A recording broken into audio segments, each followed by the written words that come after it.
Chapter 7 needs patience. In Chapter 6, we saw a picture. 2 points made a secant line. As one point moved closer, the secant line approached a tangent line. Now we slow down. We do not want to memorize a formula. We want to understand where the formula comes from. So the question is, how does average change become instantaneous change? Imagine you are riding a bicycle. For the whole ride, distance divided by time gives average speed. But when you look at the speedometer, you ask a different question. How fast am I moving right now? Not over the whole journey, at this exact instant. This is the human question behind the derivative. A function is a relationship. The input could be time. The output could be distance. When the input changes, the output responds. A graph is the visual story of that response. As the graph bends, the rate of change can vary from one point to another. First, the curve appears. Now point P appears. Now point Q appears. The dotted horizontal guide shows input change. The dotted vertical guide shows output change. The line joining P and Q is the secant line. Its slope is average rate of change. Now give the input change a name. Call it H. X is the original input. H is a small extra step added to X. So the new input is X plus H. Point P is X, F of X.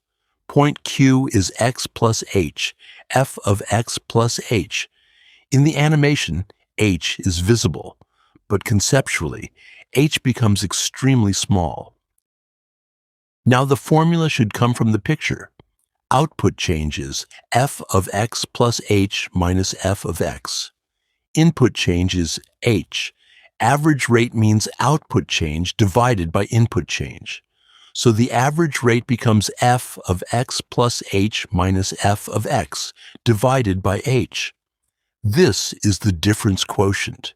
It is still an average rate because H is not zero.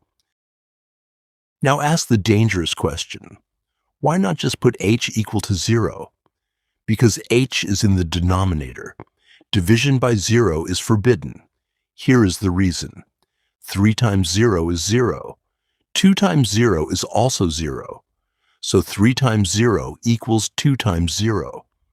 But if we cancel only the 0 factors, we would get 3 equals 2. That is impossible. 0 erased the information. So we are not allowed to divide by 0 or cancel 0 as if it carried information. In the derivative expression, if h becomes 0, the denominator becomes 0. The numerator also becomes f of x minus f of x, which is 0. So direct substitution gives 0 divided by 0. This is called an indeterminate form. It does not give one clear value. It is not automatically 0. It is not automatically 1. It needs a limit. So calculus does something careful. It does not set h equal to 0 inside the fraction. It lets h approach 0. That means h gets closer and closer, but we watch the expression before it breaks. We ask, what value does the average rate approach? That approaching value is the limit. Now watch the picture again. Point P stays fixed. Point Q moves closer to P. The secant line keeps rotating. The average rate becomes more local. As Q comes closer, the secant direction settles toward the tangent direction. That tangent slope is the instantaneous rate. Now the derivative definition finally makes sense.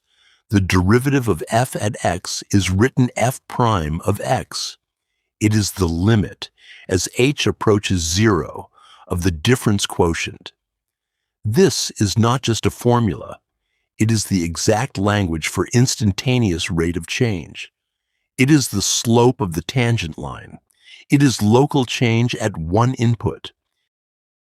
Chapter 7 gives the formal definition. Average rate becomes the difference quotient. Then h approaches 0. The second line approaches the tangent line. The limiting value becomes the derivative. Now the derivative is not just a symbol. It means instantaneous local change. Next chapter, we ask whether we must use this limit every time, or whether faster derivative rules can be built.